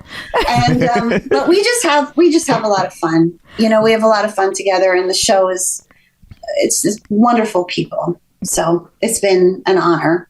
That's really cool. Well, and first off, I mean, I hate to burst your bubble, but as soon as you say the word that the 12-year-olds say, it's not cool. We ruin it. Yeah, we ruin it. Like anyone over a certain age, if we adopt the lingo, they immediately abandon it. I mean, it's true. They just laugh at me. Yeah. And our kids, when we say something, so one that we have at home, one's 16 and one's 18. And if we say something that's like from the new vernacular, like they immediately groan. Yeah. Like it's like, Yeah. And then they make up a new word. They'll just say stuff like that to me. They'll be like, Mellie, oh my God. And I'm, okay, what should I say? let's talk, Mellie, let's talk. I feel like they're the adult sometimes and I'm the kid, you know. I'm going in there and I'm like shutting the lights on and off, or I'm just really impatient to get them dressed. And they're like, Mellie, calm down. What's happened here? I don't know what this says about my maturity level, but, you know, it was funny. They were going around and they were picking, you know, because there's a bunch of us that work with the kids. And, you know, there's another dresser, but then there's also child guardians who are basically like a mom, a teacher, a parent. I mean, they're like everything, making sure, you know, because some of these kids are really young. Like our youngest is 7. Yeah. Wow. So to make sure that they're safe, we want to make sure they're not hit by scenery. Yeah. You know, I mean, if they're tired, if they're sick, like all sorts of stuff. And so one day the boys were going around to all of us saying, you know, they're like, okay, Mellie, you know, and they're just, Jill, you look this age, but you act this age, you know. And when they came to me, I was like, they're like, Mellie, you look, and I was just like, oh no, brace yourself. And they said 21 or something. And I said, great. Didn't you know I turn 21 every year? I turn 21 every year. That's amazing. And they said, but you act like you're 10. And I said, yep, pretty much. Well, coming from like a 10-year-old, I don't even know if that's an insult. I know. That just means you fit in. I was just like, I own it. That I do. They see, I mean, we got to see you interact with them briefly because they were like all waiting at the door for you, and they seemed to really love you. They did. They were like you could tell there was a real connection. They were excited to see you. Yeah. Thank you. I feel the same way. They've really, like, especially having gone through like so much of what I've gone through, having them to come to every day. You know, kids are so great because they just live in the moment. And so they're just happy to be there. You know, they're not moody. You know, if something's wrong, they say, you know, I'm really upset because of this, or this, you know. But they're just like, we get to do 2 shows today. This is great, you know. And that's an energy I really like being around. I like being around positive people. Yeah. And it's very refreshing. I'm really lucky I've had this opportunity. We're actually only running until January. So after that, I'm not quite sure what I'll be doing. But this has been an incredible year. Yeah. That would have to be a very anxiety-inducing career to just kind of, you know, you're always kind of on the lookout for the next gig, you know? It very much is. But I always say it kind of chose me. Yeah. You know, because I started, my passion is singing and songwriting. And, you know, that kind of led me to that. Like, I just work in the arts. And that's not something that was really a choice. It was just my soul kind of was like, you have no choice because you're just not going to be happy unless you're a part of this. But it is very difficult. And, you know, you really have to learn to kind of just let go, trust the universe, do the work, put it out there, trust that you're going to be taken care of. And that is a very hard lesson, you know, and a scary place to be. It's like playing Frogger. Yeah. Not the road part, but where the logs go by. And like you hop on a log and then you just hope that there's going to be another log in time for you to hop onto that. It's interesting you say that because I actually had a dream a few months ago. This was actually about my music, but I had a dream that I was standing at the edge of a cliff and I had to jump. I wanted to get to this forest that was like across and sort of down below this amazing forest, but there was no log. And in my dream, there was a voice that said, you have to jump. And I was like, oh, I don't know, you know, and I finally jumped. And when I jumped, a log appeared. Oh. And I woke up and I felt very strongly that was just a message to trust. But man, it's hard. I'm sure. I bet. Can you really start hard. like they announced? It's been a little bit since they announced that they were going to end the show in January. Yeah. So like, can you start looking for things? Yes. Okay. You know, I've reached out to other people, friends, contacts, just saying, you know, we're closing. I don't know what's going to happen if you're going to need someone. And that's kind of like what all of us do. And then, you know, one of my friends who's actually a wonderful man, he's the supervisor at Moulin Rouge. He's offered me a day of, it's called day work or 2 days of day work where you go in and you help prepare the costumes like during the day. Oh, so I've started doing that. in addition to the Music Man, just to kind of bridge. Yes. And he was also the person when I first came back to the city. I was calling people, I didn't have work, and he took care of me. I was working at Moulin Rouge actually right before the pandemic. Oh, wow. So, yeah. So is that something though that like, having worked on something as successful as the Music Man, does that kind of help get the attention when you're going for the next thing? You're like, hey, I just did the Music Man. Yes, but a lot of this business, whether it's backstage or on stage, a lot of it is who you know. Right. Mm-hmm. Someone vouching for you, someone saying, this person's not a freak. Right. They're going to work hard. Or a freak in the right way. Well, we're all freaks. Yeah. I should really just say, everyone in theater is a freak, but we're lovable, wonderful. In theater, where they say, "Don't worry, this person isn't normal at all." Yes, exactly. Like none of us could really do the kind of 9 to 5. Not that there's anything wrong with that, but all of us have, there's just reasons why we couldn't For do sure. it. Yeah. I see it in my daughter. Not so much Brian, just because I haven't seen him kind of reject typical hours. But like my daughter, she's very much into drawing, and it's just, you can tell that like she has to do it on her own terms. And I feel like other people we've known who have been in the arts, that tends to be how their brain works. Like it's just like, I need to do it at this time. I need to do it in this way. And I feel like that must be really hard to find your way whenever you're so creative and you have so many things to show people, because like, I'm assuming part of your brain is always like wanting to work on your music instead of like going over to theater. You might love it, but it's still, you have these other things you'd rather be creating. And it's probably a difficult thing to work through. It is. It's hard to balance it all. For me, I've wanted to sing since I was born. My mom said that I used to, sing myself to sleep in my crib. Like she'd walk in and I'd be like, yeah.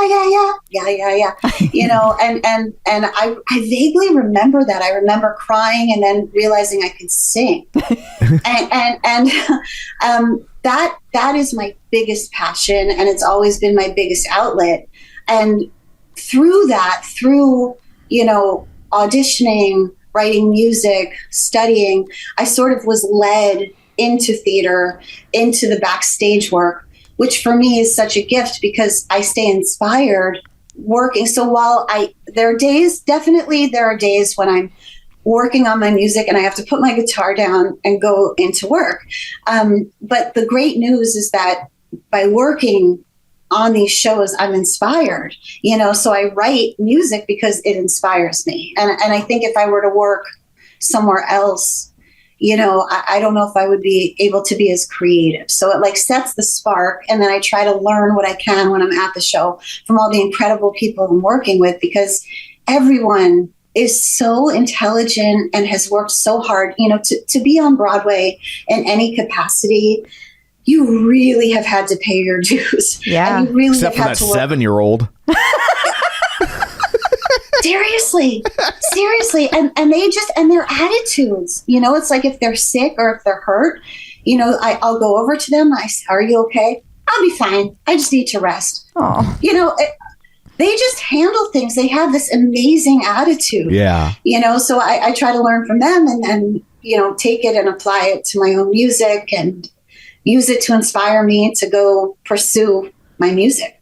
I would think it'd be hard to write songs when you're hearing the same musical every day. I feel like you'd write a song and get halfway through and be like, nope, that's 76 trombones. I wrote it again. It's the third time I've written that song. Oh my God. That music is so I'm like, oh my God. It's so beautiful. But there's some days where I rewrite the lyrics, backstage, we're all like making up silly things and saying stuff.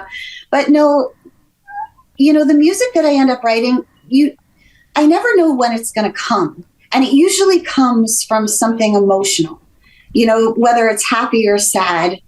There's usually some emotion that's so strong that I feel this kind of like, I need to get my guitar right now. And I go and I get my guitar and I'll sit there and I'll just play around. And sometimes something comes and sometimes nothing comes. But when I get that feeling, usually I can write, and it's a question of, is the song going to take a few months to write, or is it going to be a song that I write in 5 minutes? Which sometimes, like, I had a dog who passed away. Her name was Dublin. And I wanted to write a song for her.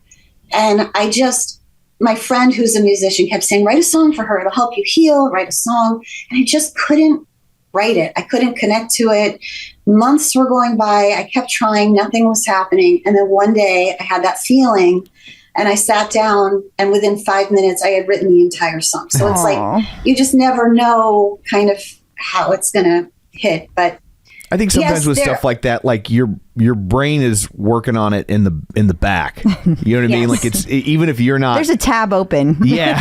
Yes. Like even, and actually, in terms of what we're talking about, there was one time when I was backstage, and one of the little boys, his name is Tanner, he had suggested an idea for me about a song. And he said, I think you should write a song about a memory. And I thought, well, that's a great idea. And he said, yeah, just think of like a special memory. And I thought, that's a really great idea. And I was thinking about it, and I had this memory of being in Disney with my father. And all of a sudden, and because of everything my dad's been going through, I felt very passionate about it. I'm downstairs pre-setting all the costumes for the finale, which you guys saw the show, so it's a massive change. Yeah, everyone that's a lot of new costumes. Comes on, and it's craziness backstage. And in the middle of that, this song came into my head. And I'm like, I have to write this down. I don't have my guitar. I had a tune. I had words. It just all came to me, and I'm literally pulling out my phone, trying to write down what was coming into my head, and then getting the boys dressed and, running. It was crazy. And I got home maybe around midnight, and I took out my guitar and I kind of thought, sorry, neighbors, I'll try to be quiet. and I wrote the song and got it out of me and recorded it. But that was a perfect example of when both of those things are conflicting. Yeah. The goal I love working on Broadway. I love working, I'm so lucky and blessed to be able to do this, but I do hope that one day my work will be my music. Yeah. And I can go visit all my friends and hang out, and it's such a gift. But I've been working on my music since I was a baby. Yeah. Really, I was literally, right? Yeah. Yeah. Wow. So that's just. So is it anywhere where people can go find it? I do have a few songs that are on Spotify, iTunes, and YouTube under Melissa Kaul. I think I've only released 5 songs right now. They're Dreams to Find, Endless Tears, Dublin, a song for my dog, Believe in Tomorrow, and Just Yet. Those are the songs that I recorded and have put out there. I have written so many other songs since then, but the pandemic, took a lot of my money, and it costs money to record, until you get a recording contract, it can cost money to do it yourself. Sure, and I was doing it all myself.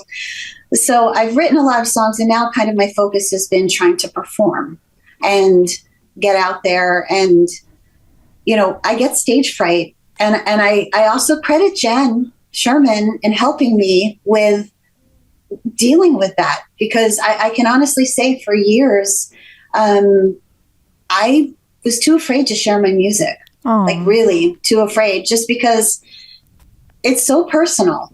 And when you're playing a character, when I would be acting in a show, I still would have stage fright, but you're in that character. Right. You're singing music someone else wrote.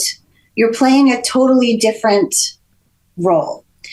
When you're singing your own songs, you wrote them, and I've sort of had to start looking at them as I'm a character singing my songs. Even though I wrote them, as I start to perform them, I'm sort of trying to look at them in that way. You almost so have that to I distance yourself from them a little bit. A little bit, yeah, because it's really terrifying putting your heart out there, For sure.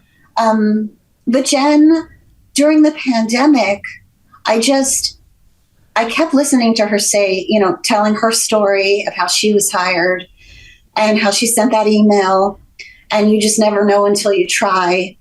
And I kept thinking, and I'm a very motivated, determined person. I I set a goal and I do it, and this was something that was just, I had been struggling with. And I thought, well, what have I done? I've recorded some songs. I've been working on writing my songs. But I haven't really performed because I've been scared. And so she helped me see I needed to just face that and just do it. And so I've slowly started to do that. I've still been terrified. I did, my first open mic last week where I got up with other singer-songwriters and sang one of my songs. And I've been putting that off for a very long time because getting up in front of other singer-songwriters to me is really terrifying. I'm sure. Well, yeah. So how did it go? Do you feel like it went well? I felt like it went well. The people were really supportive. I got up there and, in the first moment, I felt disconnected from my body. It just felt, I heard myself on the microphone, but it just felt like, oh my God, what am I doing? What the hell am I doing? And then I just you said, breathe, just connect to what you love. And then I kind of got into it, and it wasn't perfect. I always hear every mistake I make because that's just human nature. Who I am. Yeah. I'm a perfectionist. Yeah. But for what it was, I felt proud of what I did, and now I have to go back and just keep doing it. Well, good. So, good for awesome. you. That's a huge step right there. Yeah. Congratulations. Thank you. I'm very proud of you.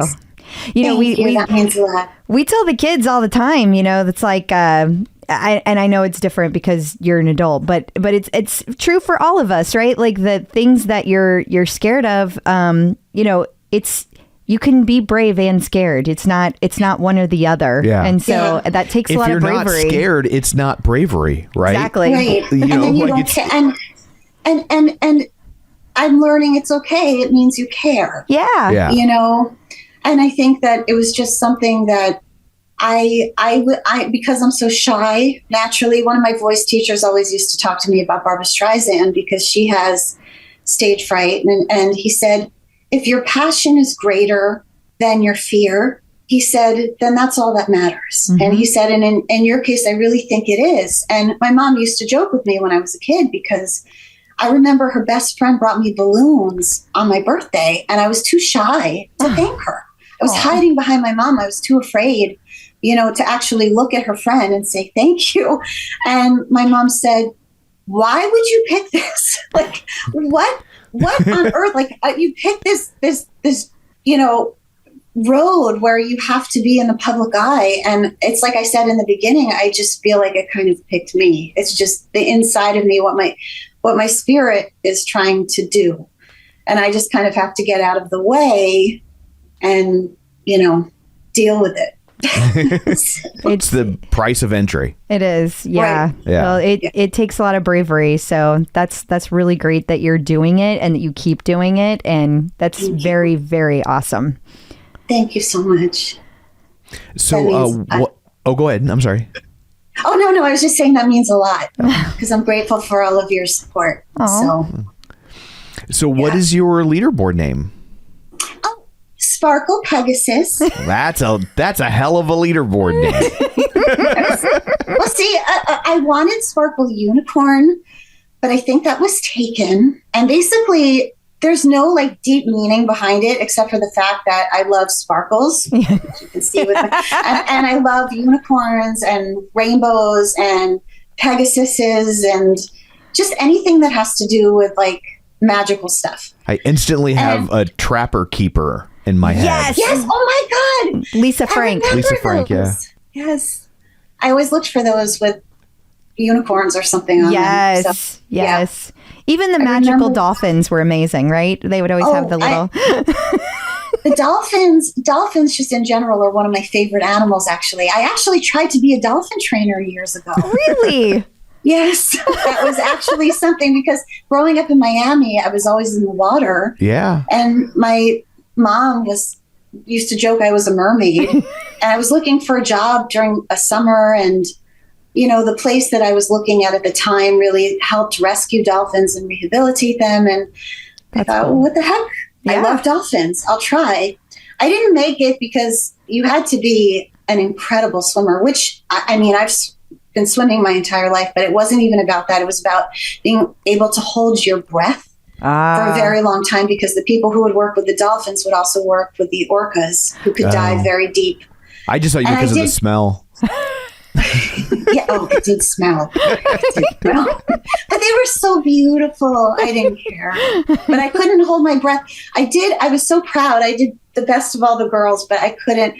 We had to hold our breath. We went into the sea lion pool, and I had to swim across and back, underwater, holding my breath. And I had made it the whole way and was coming back. And I was like 3/4 of the way back, and I started blacking out. And I thought, ooh, this is stupid. Yeah, that's not Come good. up for air. Like this, don't die. Yeah. Right. This is dumb. Yeah. Good call. So I Good didn't, call. but I do love dolphins. So. Well, somewhere there's a picture of like a 7-year-old me getting kissed by a sea lion. My Really? parents took us Yes. to SeaWorld when I was a child. Before that was There's deeply also problematic. There's also an adult picture of you getting kissed by a dolphin. Sorry if that's problematic. But it happened. I love them. They're magical. They are. Really are. I think they're so intelligent. Speaking of the trapper keepers, I was always flustered by them because they were very gendered, right? So it was like Yes. I was too much of a boy to want the unicorn trapper keepers, but I wasn't enough of a boy to want the Camaro trapper keepers, and those were like your only choices. They didn't it was have like, superheroes. They wouldn't have licensed properties on them back then, so it was like. Yes, that's true. It was very just either or. Yeah, it was And like I was Camaro football or dolphins and ponies. Yeah. Yes. I'm sorry you couldn't. I was left out. I'm sorry. That's okay. I need to make you one now so that you can feel that need in you fulfilled. With the monkeys on it or Yeah, something. put the monkeys Yes. logo. Yes. There we go. Yeah. I was always confused by how they opened. Because didn't they like fold open? They were like a whole thing, man. And then you had it the other way. Yeah. Yeah. It's awesome. I'd be sitting in class, trying to figure out how to set all of that up. And the teacher would be like, Melissa, what did I do? A lot of teachers hated the trapper keepers because they would put sound. because they would put information on there. They would put like the times tables on there, and they would put the state's capital. Yes. And so kids would be like, "Oh, I got the stuff right here." And then teachers had to be like, "Hey, you can't look at that while you're supposed to learn that and know that, not just look at Yes. it." Yeah. So I remember getting in trouble. I don't know why this just made me think of this, but my friends and I had started to learn the alphabet in sign language Oh, yeah. in 5th grade. And so we realized we could talk to each other when we had to be quiet by just spelling things out. Because I told you, I don't shut up. I just keep talking. And so we were sitting there, we're just talking. And I remember my teachers, Melissa, stop it. you found a loophole. I'm not talking. Yes, you are. Oh man, it's the best when you find a teacher loophole. Yeah. Those are the best. I know, And they I know. they're I was mad always- and they can't do anything about it. Yeah. Yes. Those are They great. used to say, settle down. So I'd sit on the floor and I'd say, I can't settle any more than this. I felt the I same don't way think about they my found first me. marriage. I don't know if they found me amusing, but I thought I was funny. Okay, so is it safe to say that Jen Sherman is then your favorite Peloton instructor? Yeah. Yes. Yeah. I think so.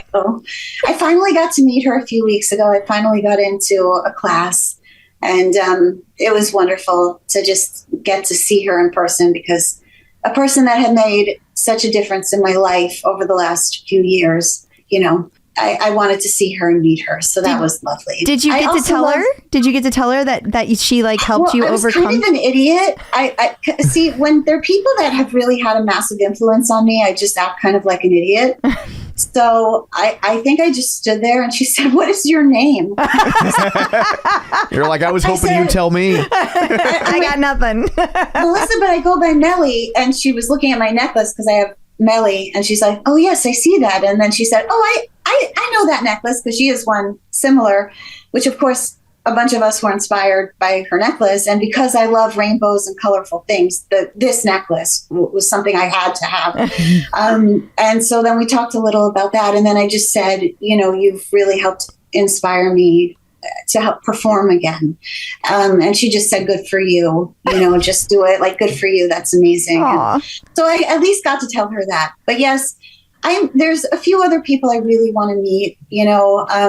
Melissa Etheridge is my biggest inspiration as a singer-songwriter. I'm afraid that I will be a total moron if I just say nothing. I love Mary Chapin Carpenter, Dolly Parton. There's people I want to meet, and I'm afraid that I will, Well, a brief story about that, just to give you an idea of how stupid I act. Another person who influenced me a lot was Gloria Estefan, because I grew up in Miami, and I actually used to take lessons from her teacher. What? But of course, we never were after each other. It would always be, Gloria, and then she would have left, and then I would come. My brother ended up going to school with her son, the same high school. Every time they were in any kind of event at school, show, anything, I would go the one night Gloria didn't come. My brother was then friends with him. I remember Gloria even dropped my brother off at our house and parked by the garage. And my dad, she wanted to meet our dog because she's a big dog lover. And at the time we had a dog named X-Ray because my dad is a retired radiologist.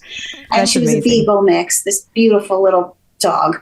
And my dad said, I'll carry her out. He walks out the front door and drops her and has a back spasm and is lying in the driveway with a back spasm. And her son's like, Sir, are you okay? And she starts calling for him because she doesn't see that my dad's lying on the ground with a back spasm. And so, to make a long story short, I never got to talk to her then either. Oh my gosh. And then one time we even dropped my brother off at her house. And she had Dalmatians running around that I loved, and she wasn't there. And I never. So all these years later, I was working on The Last Ship. This was maybe 6 years ago. I'm not sure exactly when. It's the show that Sting wrote. That worked on, and he wrote. And Gloria came to see the show. And my friends on that show knew this whole history with Gloria. And so at the end of the show, this is pre-pandemic, they said, Gloria Estefan's here, if anyone wants to go say hello. And so all my friends said, Mellie, you have to go, go meet her. And I went down there and I walk up to her, and my best friend Sam was with me because Sam was working on the show too. And I just said, hi, I'm Melissa. I go by Mellie. I'm from Miami. I took lessons from Gina. It was verbal vomit. I literally just said everything I had wanted to say for 18 years. And she's just looking at me, and she was so lovely and so kind. And she was interested, and she just said, wait a second. Wait, what's your name? Wait, you took lessons from Gina? Wait a second. You're from Miami? Who's your brother? And she really cared. And I started getting so overwhelmed that she actually was so nice. And then people were kind of watching us, and I just felt, I felt guilty. I was taking up her time. And all of a sudden I just got really lightheaded, and I said, all right, thanks, bye. And I just... I just walked away, and my best friend Sam said, what the hell was that? Why did you do that? What is wrong with you? I was going to take a picture of you. She was interested in what you were saying.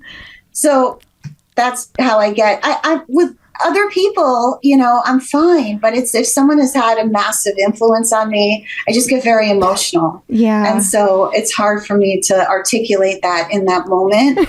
So next time you have to have a script prepared that you can read. I really do. I have to just write out the main points and be like, I'm sorry, excuse me. Just want to say. I have a PowerPoint presentation for you. Exactly. One moment, please. You just sit down. I just have a few things I want to say. Yes. So. Sorry. At least you actually got to meet her. I mean, not many people can say that they've gotten to meet somebody that has that much influence on them. So that's really cool that you've been able to do that. It was really cool. And then she did her show On Your Feet, which was amazing. Wow. So, yeah. That's I was lucky. I've been very lucky and blessed that I've gotten the opportunities I've had. And, this business can be really tough, the not knowing what's next, the hours. I'm sure. When we're putting a show up, rehearsals, we're there all the time. Give up holidays, time with our family. But then there's some really magical moments that happen, For and sure. Bruce Springsteen came to the last ship too. And I remember he just walked by backstage. And I just remember all of us running up to each other. Bruce is in the building. Bruce is in the building. They're all, so it's really, so it's those moments that make it. But then of course you don't want to act the way I acted. You want to be cool. Yeah, for sure. You gotta keep it together. Yeah. You try. So do you have any advice for people just getting their bike? Yes, I would say, first of all, take the pressure off. It's what I said when I used to teach people too.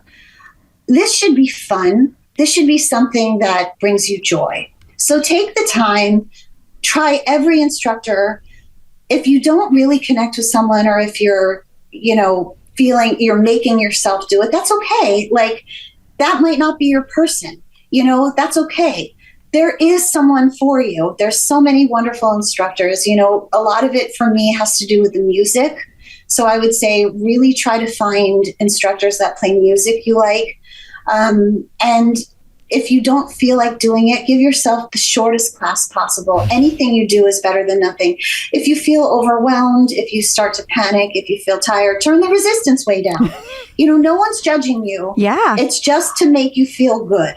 And the more you can do that and take the pressure off, the more you'll do it. Yep. And that's how you'll keep coming back. But if you make it a chore, then you're going to quit. Yes. So that would be my biggest. And that's why I did go through a lot of instructors. And there's so many that I really think are amazing. But it took me coming to Jen to say, okay, this is my person. I also connected, when I do runs, I found Matty Majacomo. Oh, I love Matty. I love him. And Matt Wilpers, I really think that he knows so much, and he's really made a difference for me as a runner, in terms of form and weak muscles and things that I was like, oh, maybe that's why I got that injury, but you'll find your people. So that's, I would say, just take the time and just have fun. Very good advice. Absolutely.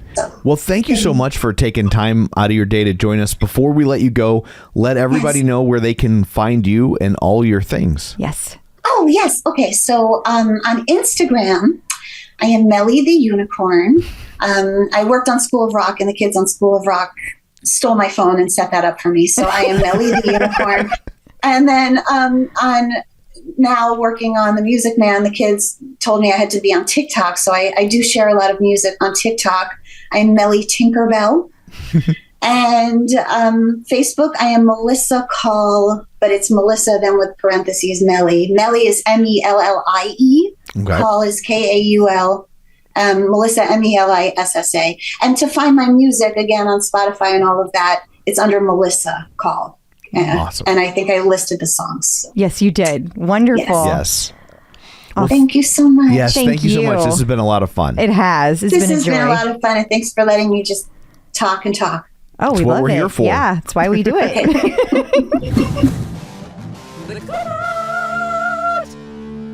So I guess that brings this episode to a close. Until next week, where can people find you? People can find me on Facebook at facebook.com/Crystal D. O'Keefe. They can find me on Instagram, Twitter, and the Peloton leaderboard at ClipOutCrystal. And you can find me on Twitter at Roger Kubert or on Facebook at facebook.com/Tom O'Keefe. You can find the show online at facebook.com/TheClipOut. While you're there, like the page, join the group, and of course, don't forget our YouTube channel at youtube.com/TheClipOut. So that's it for this one. Thanks for tuning in. And until next time, keep pedaling and running and rowing.